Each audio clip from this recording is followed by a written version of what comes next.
Anger is a sign of healing. Anger could make us people that are avoidant. It could make us people that want to emotionally just detach. We don't want to connect to people because we are so mad at the fact that we put trust into the wrong people.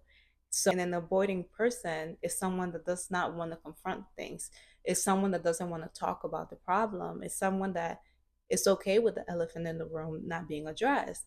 And that could be counterproductive to healing because the whole point of healing is that you want to dig into your wounds and you want to address them and deal with them because you want to close them out. You want to close the wounds. You don't want to keep getting triggered. But when we become avoidant, it's almost like we are afraid to face the things. And I want to just explain how easy it is to get into that by being personal.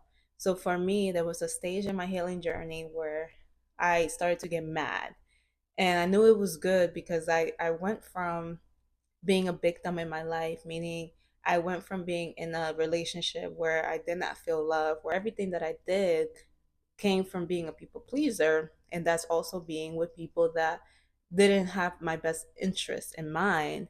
And one day I woke up. I woke up because I was finally ready to start healing. And I started to get mad. I started to get angry. I got mad at the people. I got so mad at the people for being like that, for not being genuine, for not being people that had a heart as kind as mine. And I realized that they made me a victim, but I also made myself a victim. Like I allowed them to make me the victim, but I also allowed that story to play. And I also became angry at myself. And when I became angry at myself, I didn't trust myself to make the right decisions. So I became someone that was avoidant. I did not want to get close to anyone. I did not want to have close friendships. I didn't want to tell people my business. It just made me someone that was scared, but that would show up as avoidant, someone that just did not like confrontation.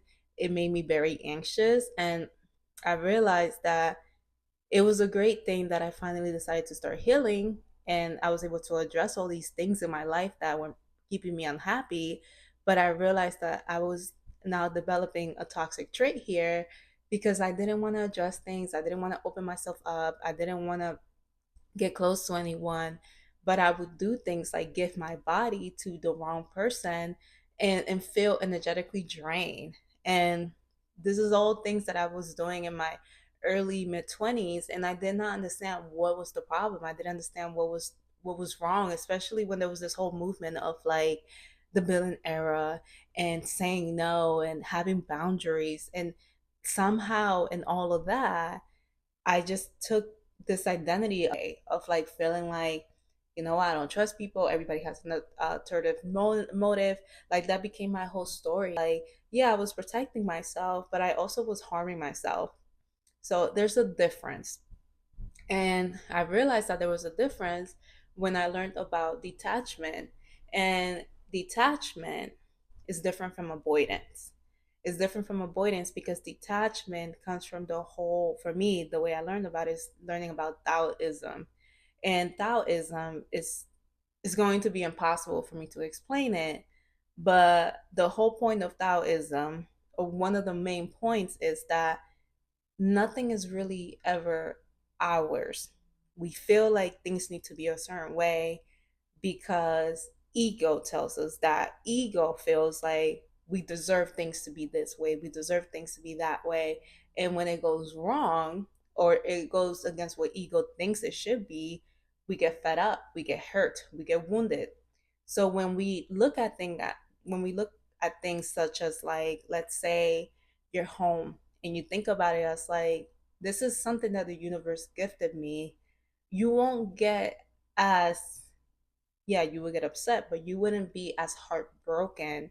It's something like your house caught on fire happened because you realize, or you have this deep understanding that this home was a gift and now it's time to give it back and find a new home. But if I looked at it as in, this is my home, I worked really hard for it, I bought it, it's mine, when something goes wrong, is going to be very devastating, because now it's going against the idea that this was my thing, and now it feels like something is taking it away from me, like life is happening and it's happening against me. Everything is an experience. Everything is an experience, but that experience was just supposed to be an experience. It's not meant for me to take it with me and carry it with me, because it never was meant to belong to me that much. A toxic relationship affects the victim just as much as it affected the abuser in different ways. There's damage that's being made to the victim, but there's a reason why the abuser is an abuser. So for the victim to walk away and feel like, how dare this abuser do that to me? Great, you're starting the process of healing. But to go years and years not allowing yourself to love again or to trust people because of this one person, you poured your whole idea of what love should be into this one person, when love is really everywhere. Love starts with us. It's not meant to be found through another person first. It's meant to be seen everywhere. So when you see it in the person, you recognize that it's actually love, and not what we hope for what love to be. So yes, bad things could happen. Yes, bad things have happened to me. I realized that. And I was able to, yeah, get angry, reflect back on it. But I didn't want to be someone that was angry, because I started to get sick. And that's the thing about anger. Anger shows up in your body with inflammation, with headaches, with sickness, cancer. And when I realized that I needed to detach. I needed to learn how to detach, and not to not care about my life anymore, but I needed to realize that we're all having an experience. We're all having a human experience. I might be having a bad moment in my life, but it does not mean that I'm the only person having this bad moment in my life. And it does not mean that there's no way to get out.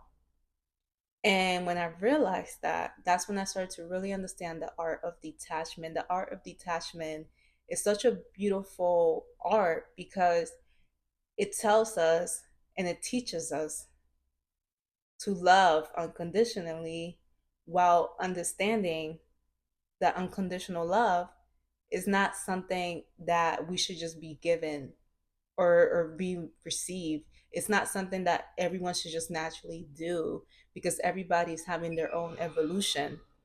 The art of detachment taught me that people are in their own journey. And if that person happens to be abusive, if they happen to have toxic traits, and I decide, ooh, a project, while knowing that this person is in a journey, I should be, yeah, a little bit upset with myself for deciding that, but I also should not be beating up my ego, or letting my ego go wild and be angry, because the ego knew what it picked. The ego just assumed, I'm so great. This project is going to see that I am great. I am amazing. I am 101, and they're going to change for me. And when I realized that that's why I kept attracting toxicity, is because I wanted to be seen as like this great thing in a person's life, because I didn't see that in myself. I didn't get that in my childhood. So I wanted to see it in a romantic relationship. I wanted to feel like a person was grateful for me, so grateful for me, that they realized that no one could love them like I loved them. And I realized that I'm toxic for that, and they were toxic as well in their own way. But first, I'm toxic for even thinking like that. And I just wanted to explain that, because it could be confusing. It could be confusing to know that it's okay to be angry when you're healing, um, and then very quickly jump into being avoidant. And you don't want to be an avoidant person. You don't want to become that person, because is it's harmful. You don't want to avoid having a conversation with someone that you see every day, because you are afraid that the conversation is going to go really left. but you have anxiety about it. You're constantly thinking about it. They're making your heart rate go fast. You're angry. And it's in your face, but yet you don't want to face the elephant in the room. You don't want to become that person because you're going to attract sickness. So we have to figure out, are we going to remove this person from our lives so we don't have to see them every day? Or are we going to tell this person, like, hey, we have this dynamic and it needs to change to this, because this is what's going on in my world with this, and we have to figure it out. But to have it in our face and to avoid it, that's what makes us an avoidant person. And it really causes a lot of issues long term. Things that help me look at my toxic ways was in the book The Four Agreement. And the book The Four Agreements by Don Miguel Ruiz, he goes over four agreements that we should all follow our life by. And I love this book so much. I have read this book so many times. I just love this book. But I remember when I was in my healing journey and I wanted to change my way of being in romantic relationships. I remember, unexpectedly, there was this line in the book that completely changed things for me. And I'm going to share it because it might do that. It might do that. And it ends like this: but if someone tries to abuse you more than you abuse yourself, you will walk away. That changed me. And I remember I stopped reading the book and I just kept reading that line. I read that whole passage over and over. And I was like, oh my God, that makes so much sense. And the reason why that made sense to me is because I realized that the reason why I was attracting people that did not treat me well was because I didn't treat myself well. And it wasn't until they treated me worse than how I treated myself that I realized this is toxic, this is bad. But by then, we had been going back and forth, exchanging energy for so long, and I would feel like I hate myself for allowing this to go on for so long. But that answered the question for me of, like, how did I get here with this person? How did I let it get this toxic? And it's simple. I allowed it to get that toxic because they were treating me at first just a little bit less abusive than how I abused myself. They were doing things that were not the best, but because I'm abusing myself all the time internally, it looked like roses to me. It looked like a beautiful garden to me. And it wasn't until they went past that line that I don't go myself that I realized, like, wait, whoa, what's going on here? And then I would realize, like, wait, why did this person feel like they could do that? Why does this person do that? Why did this person feel like they need to do that? And how come this happened? And how come I let that slide? And then I felt like, oh my God, where am I? How come I let people treat me so bad? And then I realized, oh, I treat myself bad. So of course, when they did that thing and did this other thing, I didn't set a boundary because, or I didn't say anything because to me, it wasn't a red flag. I had no idea that it was a red flag. So when I when I read that in that book, the four agreements, it changed my life. It just completely changed my life in my mid 20s. I remember just reading it, and I was just like, oh my God, this is so unexpected. I had no idea that that simple line was going to make me think so deep, but I'm a deep thinker. And it really did that. I'm gonna read a little bit before that line, just so see if maybe the other parts help. So it says, you will find that you no longer need to trust other people as much as you need to trust yourself to make the right choices. When you respect yourself, you will no longer allow others to abuse you. But if someone tries to abuse you more than you abuse yourself, you will walk away. Such a beautiful line. That is so powerful. It's like it tells us that we tolerate things only to a certain extent. So it kind of forced me to ask myself the question of, what's my tolerance level? What is the tolerance level that I need to have before I'm this deep in a toxic relationship with somebody? Where do I see where do the flag needs to arise before I'm so deep in? that I don't even know how to get out of it because I have lost so many parts of myself in it. So if there's anything from this video um, that anyone should take, especially if you're a beautiful young woman, and you just keep finding yourself in this loop of toxic relationship, toxic friendships, being a people pleaser, I want you to ask yourself, what is your tolerance level? And why is it that? So if your tolerance level is something like, if somebody calls me the B word, I'm not talking to them anymore. That's your tolerance level. What before that do they get? Oh, can they get away with? Because somebody calling you the B word, most of the time they're not gonna jump straight to that. There's going to be things that are going to build up to that that makes the person feel like they could even try that. So, what is your tolerance level? And in that, you're going to find the answer that you're looking for, which is, why do you keep attracting toxic people and how do you stop?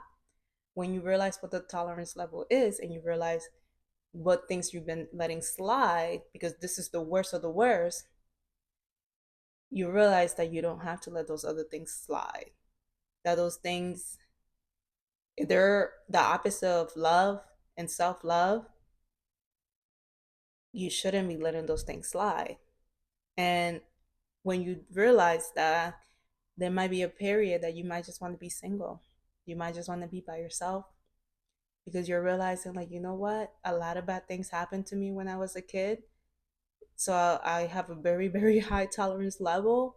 And when I'm in love, I lose myself. And I don't know if that high level tolerance is healthy or if I could trust someone with that level because they might feel like they have to abuse you.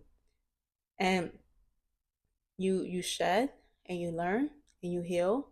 And when you're ready, and you don't have to be all the way healed to find somebody, but when you are ready to face all of that about you and all those layers and figure out your tolerance level and have some type of boundaries around it, you would start to attract healthy relationships. Are there going to be healthy people? Probably at first, not all of them. To be honest, I'm going to tell you. I remember I thought like, oh, everybody that I'm going to end up with or talk to, they're going to be so healthy. And especially because I started to talk or find attractiveness with the person that was in therapy, the person that was reading self-help books. But then I realized like those people could also be unhealthy. They just mask it with all this, I'm in therapy, I'm self-aware thing. And I realized that I have to be healthy like all the time or most of the time, so I don't let somebody feel like they could comfortably be toxic.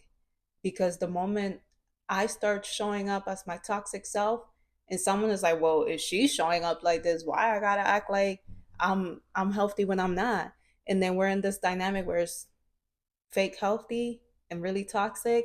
So I learned through trial and error, and I learned that anyone could be toxic. Anyone could have toxic traits. It doesn't matter really what their childhood story is. It doesn't matter if they're going to therapy or not.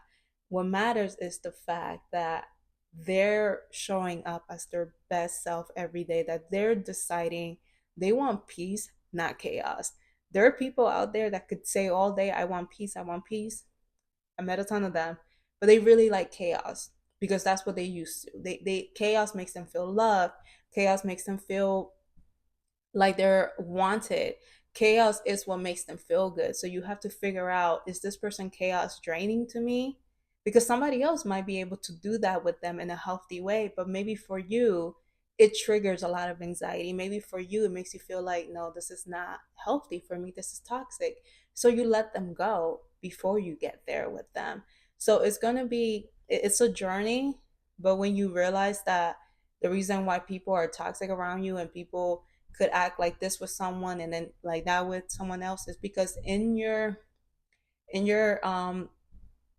you, the way we all have frequencies, but your frequency, there's a level in your frequency that's saying, I've been a victim, I am a victim. And you could be saying, but I don't want to be a victim. Yes, I understand that.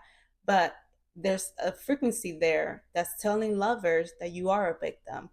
And if you're vibrating, I am a victim, someone could have never been an abuser, but they're picking, especially if you're being sexual with them, they'll start to pick up that frequency of yours that you are a victim, and then they're gonna feel like they need to be an abuser, and then they're going to start to become abusive, and then you might be aware, and you might start to feel like now you have to not be a victim, so you become an abuser back as well in some way, and then it just becomes toxic because one day they're the victim, the next day you're the victim, and then you're just bouncing back and forth. You're being abusive, then you're being a victim, and then the same thing is going back. You're being mean to them, and then they're being mean to you, and there's a lack of communication, there's a lack of compassion, and it's like, how do we even get here? It's because in your energy field, there's a belief there that's telling you that you're meant to be a victim because you've been a victim in the past. Maybe you were a kid and things happen, and you haven't you haven't acknowledged that, and you haven't worked on that, but you're trying to come and be with someone else. So the act of the Taoism, what it the one of the things that I love about the Tao is the fact that no one is good or bad. It's crazy to say that. It's crazy to think that, to think about the crazy things, the horrific things that some people could do. So, and to say no one is good or bad. But when you think about it in a romantic way and you think like, okay, if this person treated me bad, but no one is good or bad, and I'm not looking at them as the bad person, and I'm just looking at them as the person that I don't need in my life because I feel bad when I let them in, it's easier to let them go because you're no longer obsessing about the kind of person that they are. You're no longer obsessing about all the things that happen, and now you're looking at them as, this is a human, that's a human. I'm not thinking of them as good or bad. But when I come with them, when I get together with them, I don't feel my healthiest or best self. So I need to let them go. I need to detach. You're not avoiding, you're confronting, and then you're releasing. So Taoism is a beautiful way to look at things. It's a beautiful it's a beautiful thing to just even consider when healing, because the the art of detachment works everywhere. It works in career, it works in love life, it works in friendship, it works everywhere. If you're someone that's very materialistic and you find yourself buying things to make yourself feel good, but you're in debt, Taoism could really help you out. The art of detachment could really help you out because you start to realize that nothing is good or bad. You start to realize that nothing truly belongs to us. Everything is just a gift from the universe. And you start to realize that our egos are the ones that put all this idea in our heads of what love should be or what it needs to be. And when ego doesn't get what it wants, it starts to feel upset and it acts out and it keeps itself in a cycle. But spirit knows that water, sunlight, and some food is all you need to survive, and of course shelter. That's what spirit knows. For you to feel good, for you to feel safe, for you to have a regulated nervous system. Spirit knows that. So when you're able to detach and learn detachment, you start to work through spirit, and you start to only do things that are constantly regulating your nervous system. Yeah, driving my